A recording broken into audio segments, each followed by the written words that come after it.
Welcome to the Game of Life podcast, where we bring you inspiring softball stories, insightful tips from coaches and players, and explore how the game transcends its boundaries to become a metaphor for life. Whether you're a sports enthusiast, a casual fan, or someone just looking for inspiration, you're in for a treat. We'll unravel the tales that go beyond the scoreboard. Discover how perseverance and hard work on the field translates into resilience in your daily challenges. Learn about teamwork, leadership, and the unwavering spirit that fuels success, not just in sports, but in the game of life.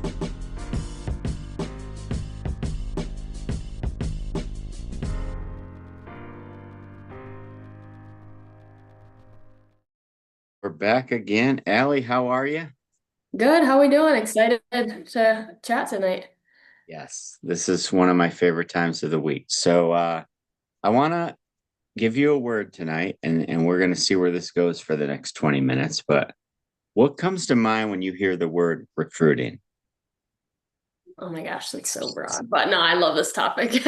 We might need more than 20 minutes for this one. Might have to have a few parts. I Right. think I'll take it from the realm of, given this time of year, high school seasons are finishing up, travel ball's starting. So I think what I'll start to talk about and what I hope we can get into tonight is just like if you're a girl out there or a parent out there whose kid is trying to get recruited and you're going into travel ball season right now, what should you be thinking about? So I think the first thing is have the hard conversation with yourself and with your family. Is this something that you want? Like, do you want to play in college? Because I think that's a super important place to start. And I want to preface and say either answer is okay. Like, I don't think you're like letting people down if you want to say no, but I think it's just about being honest with yourself because you're the one who's going to have to live out those college years and you got to do what's best for yourself. But I think sometimes, when I talk to a girl who's a junior or a senior and I'm like, hey, are you thinking about playing at the next level? And they're like, I don't know yet.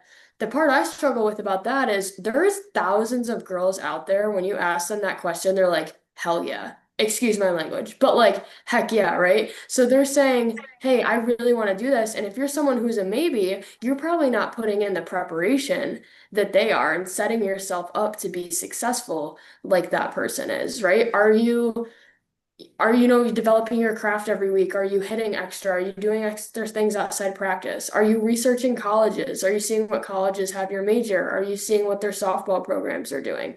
Are you emailing coaches? Are you going to college camps? Are you doing all this stuff that's going to put you in a position to be successful and getting recruited? So I think that's my first part. My second part is, and I know I'm rambling a lot here, but you gave me a broad topic. My second thing is, if you are someone was one of those people that's like, heck yeah, I want to play in college, there is a place for everybody. Like, I genuinely mean that. Not everybody has to go, to a big school. Not everyone's got to go D1. Like, all divisions are great, and we'll get into that, I'm sure. But like, if you are someone and the answer is yes, there is a place for you out there. It's just about being realistic and about finding that right place. I love this. Yes. 4 to 7% of high school athletes go on to play college sports. It's I mean, something like that at all divisions. Yeah. yeah. So I don't ever want somebody to say, oh, I'm only going here. Oh, I'm doing this. Oh, I'm doing that. No, there's no explanation needed if you go to play in college. Like, it's really hard. That being said, I, I just don't know if people think they're going to the next level for the right reasons. Hmm. And What do you mean by that? well, why do you like the game? Do you like it because it builds a foundation for future successes in your life? Do you like the game because you like traveling on the weekend? Do you like the game because you just love your teammates? Do you like the game because you love traveling? Or do you like the game because in the midst of all the failure, there's always a chance to have success and win? Do you like competing? And I don't know how you know the answer to that. Yeah, but I think that's a good place to start. And it truly just goes back to like the more removed I get out of college, the more I'm learning about this process. So it seems backwards, but it's like when you're living it, you kind of like it's a small pool of like people that you're around, so you only hear about their experiences. But now like coaching and talking to other former athletes, like there's just so many avenues that like you can do this in, and like you have conversations of people who just like don't have the conversation about if they want to do it or not until it's so late. Like I know for us, in seventh grade, it wasn't, hey, do you want to go to college? Like, do you want to play college softball? It was just, are you still competitive about this? Do you love it? Do you want to do it? Like, we always talked about that. And it was always something in the back of my mind. So to have a girl in 10th grade be like, oh, I haven't really thought about it. Like, that just doesn't really resonate with me. And that's something I struggle with because I think the thing about recruiting is it's not just going to fall in your lap. And I think that's a big misconception. Like, you get what you give out of it, truly, because you got to work your butt off to do things every week, every month, every year that are going to put you in a position to be successful. Because I think some girls truly think, in travel season, okay, we're going to a showcase this weekend. I didn't email any coaches, but I hope when they're walking around, I stand out to them. Like, that's not how it works. There's so many softball players out there. A college coach sets their travel schedule for the summer months in advance, and then they have a schedule for that day when they walk up to the complex. They say, okay, this girl's playing at 8:30 on field two. Then I'm going to go at 10. My assistant coach is at a totally different tournament watching these six girls. They emailed us and that I've had my eye on for months. Unless you're someone hitting 6 home runs a weekend in travel ball, the approach of I hope I catch someone's eye is kind of slim. That being said, if you're playing other girls trying to get recruited and you're having a really great game and you're fast and the coach likes your attitude, it can happen. So I'm not trying Yes. to say it's impossible. I'm just saying I think girls don't understand all of the logistics that go on from like the college coach perspective on travel weekends. So what do you say to the girl? Because I ask my high school players all the time, like, do you want to play at the next level? What are your thoughts? And I don't care what their answer is. I'm just trying to get some feedback on it. What do you say to the girl that says, I don't know, and they're in 10th or 11th grade? I don't know. I'm gonna say something kind of bold, and people may not agree with it. If you're in 11th grade and you say maybe, it's probably a no. And the Yes. reason I say that is because like you gotta love this sport to play it in college. And I feel like if you're someone out there who loves it, that phrase doesn't scare you. You're like, yeah, makes sense. I love it. But if I say that, I'm like, you gotta love it because it's a lot of hard work, and you're like, okay, that's probably a no, and that's okay. But I just think it's like you gotta be honest with yourself about it, right? I think there's kids out there who are like, well, like I do enjoy softball and it's fun, but if you're a maybe all the way up through junior year, you haven't had the same level of preparation or trying to set yourself up for success that a girl, in eighth grade has who said, I want to play in college. I'm 100% yes from the age of 15. Like, it's just a little bit different. What are your thoughts on that? No, well, 100%. Like you have to just think you're going to go to the next level. And that when it comes to travel ball, what frustrates me is when kids play travel ball and can't answer that question. And I don't care why you play travel ball. Maybe you play it because you're just going to have another summer or two of playing softball and you love the game. Maybe you're going to go play club in college, but maybe you want to get to the point you want to go to X team and get yourself out there and be exposed and try to go to the next level. I don't care, but the topic of tonight was recruiting. And I don't think people talk about that enough. Like it just doesn't happen, like you said earlier. So when you're playing travel ball, do you want to be recruited? And it's like, if yes, go this way. If no, go this way. And And there's no that there's no in between. that's the one I struggle with because I know there's a lot of, I'll say, opinions on travel ball teams, right? Of like, what team should I play for? Where am I going to get recruited? What's my best option? My number one piece of advice to answer that question, surround yourself with people who have the same goal as you. And I'm going to leave it at that.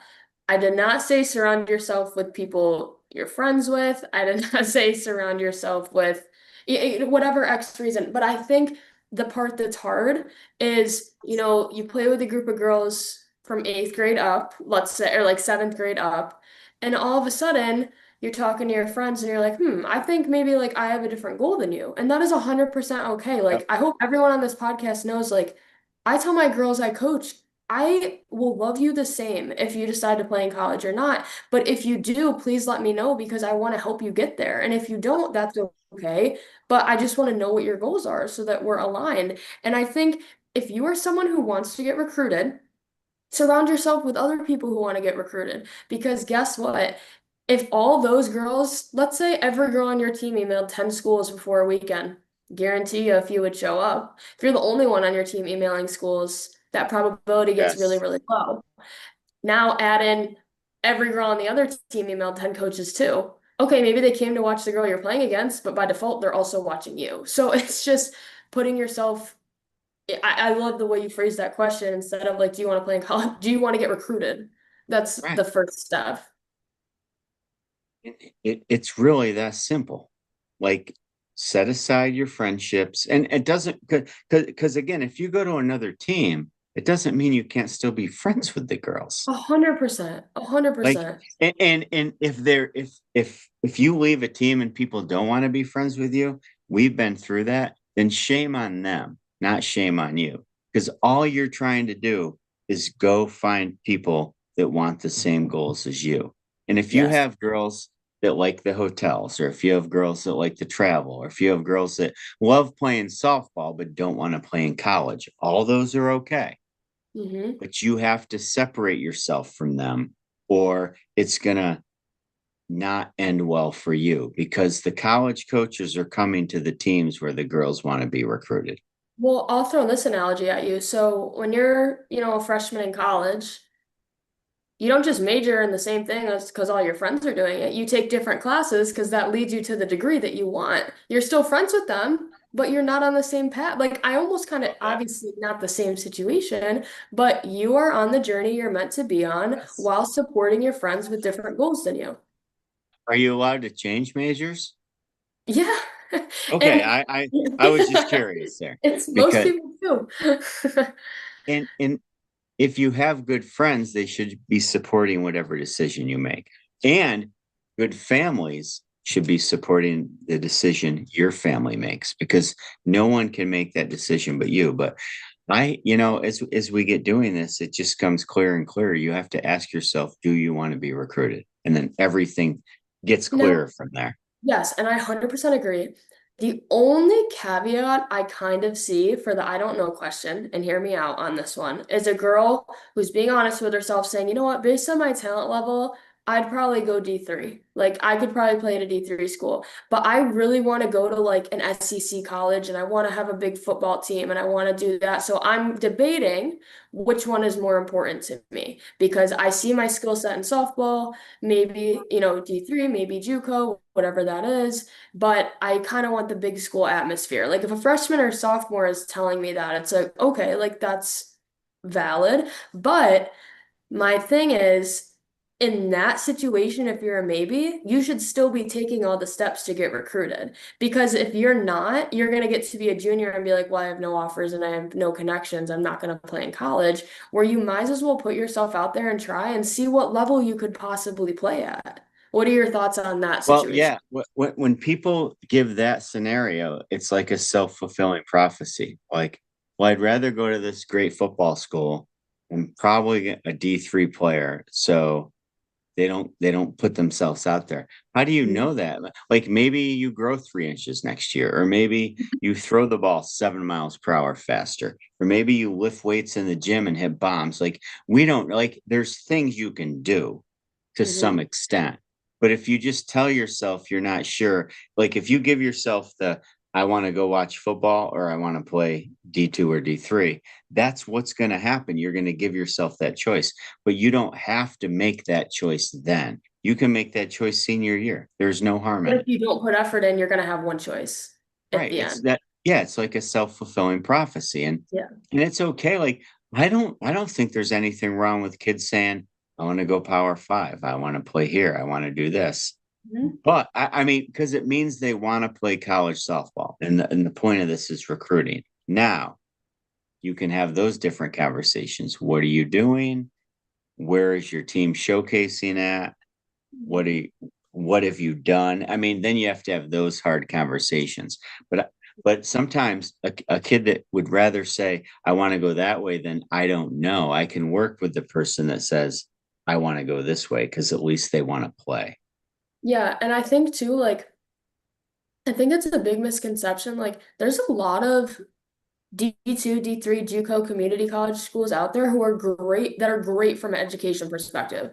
Fantastic. They just don't get the attention, I would say, Right. that like SEC, Big Ten, like all those schools get. But there's so many schools all over the country who have great programs that kids just don't know about. So unless you're doing your research, like they don't really know that's an option sometimes, I think. So they're like, oh, well, I want to major in this, and this school has a really good program. So I'm not looking at those like mid-major schools or those other divisions because I want to get a good education. It's like every division has good education. And I think it's just like a lot of or a lot of people don't know about mid-majors, right? Like take Binghamton, for example. Everyone pretty much in the Northeast knows Binghamton. It's a great school, public Ivy, they're calling it now. When I moved to the Midwest, a lot of people don't even know what Binghamton is. And it's just like there's schools like that in every single region. So that kind of brings me back to the beginning of if you want to play, there's a place for everybody. There's a lot of schools out there. Well, again, let's go with the high number. If 7% of high school softball players play in college, they may not know who a Binghamton is or who a Wright State is or who any Yeah. school. But it's that if only 7% of you are doing it, it doesn't matter if you've heard of the school or not. Yeah. That's all three levels. Like, Mhm. and then sometimes if you think about it, the D3 schools, you have the aspiring coach, you have the younger coach, you have people working just as hard at any other level, except sometimes you don't even have the support. That makes it Mhm. even harder. And Yeah. so I don't know what your journey is going to be, but it comes down to, do you want to get recruited? And then B, do you love the game? Yeah. I couldn't agree more. I think those are all great points. And I think, yeah, I just agree. There's a lot of thoughts going on in my head right now about all things recruiting, but yeah. But I ask, when we're in the field or we're in BP, I make it a point as a coach every day. I walk up next to each girl and ask them a question like, what do you have for lunch today? What do what do you think? How's your day been? Sometimes I'm just bold, like, do you want to play college softball? Like they don't, sometimes I think they get anxiety because they don't know what question I'm going to ask them. But I just want to have a conversation with them. But when I'm like, do you want to play college softball? And they're like, I don't know. Like there's a real, well, who's your travel team? And then they say that there's a real disconnect there. Hmm. But then there's other girls. Well, do you want to play college softball? I don't know. Are maybe you're a senior. Are you playing travel softball this summer? Yeah, because I really love the game. Well, there's a disconnect there too, because why are you just going to voluntarily stop playing? Right. Like you can find a school with your major. Like don't get so set on the school if you really love the game. And then, like I mentioned earlier, there's still the club component. I Yeah. just, I, we had a travel coach at a younger age. I mean, I'm not going to say his name, but you're going to know when I say it. Every girl retires at some point. Hmm. It's just a question of when do you do it? Do you retire after modified, JVs, varsity, JUCO, 2 years of college? But go out on your own terms. Yeah. And Yeah. I don't think enough people do that. We had a conversation this week. You could play junior college softball and do well and then not move on. You could have Yeah. a great high school career and then decide not to move on. But just go out on your terms. So the recruiting thing, it's just all a spider web, and But I I think don't it think just I don't think stems from people ask the right questions. well, it stems from being honest with yourself Yes. too. Like, I think if you are someone playing travel softball, at least by the time you're in ninth grade, that should be a conversation that you're thinking about or having. Because if it's a yes, you need to start prepping, thinking about it Yeah. then. Because I think the other thing is, let's say, and this is kind of how it went for us. Like, I think by ninth grade, I was kind of like, yeah, like, I want to play at the next level. And you can tell me if I'm wrong. And we kind of had always talked about it. I was like, yeah, this is something I want to do or something I want to think about. Every softball decision you make after that point That's like your mission statement. That's what you come back to say, okay, is the decision I'm making helping me reach my mission of playing at the next level? Because if you don't have that, decisions are like, okay, I'm gonna play with my friends. Oh, well, I want to go to this tournament. I want to go to that. Like, you have to ground yourself almost with some sort of like goal, purpose statement, like something like that. And every decision should be centered around that. Yeah, I'm gonna end with this. If you say you want to be recruited, but you play on a team that's 96-0 for the summer, I mean, I'm exaggerating a Yeah. little. You're not fulfilling your statement of I want to be recruited. Because if you want to go get recruited in college, you shouldn't be on a team that's 96-0. You should be on Yeah. a team that's challenging themselves more. And I feel we broke some ground with that question. Do you want to be recruited? Mhm. Because at that point, everything should be based on that. And it doesn't mean you have to make enemies. It doesn't mean in the middle of a season you leave. It doesn't mean you Right. stop going No. to practice when it doesn't make sense. But ask yourself that question. And Yeah. I And think, of course, and I think when we talk about decisions, like there's also obviously the people and relationship component, which you and I talk and about in every finances, other maybe. episode. It's, yeah. Like, so obviously that's a factor. I just mean when it comes to like the end of a year and you're questioning what to do next, like that's when you come back to that statement. But no, this has been great. Maybe we do a part two for the next episode of like, okay, you want to get recruited? The answer is yes. What can you do like on and off the field to help yourself get recruited? Let's do a part two then. All right. All All right. right. Everybody coming back for part two. I'll see you on the other side. All right. Peace out. Bye.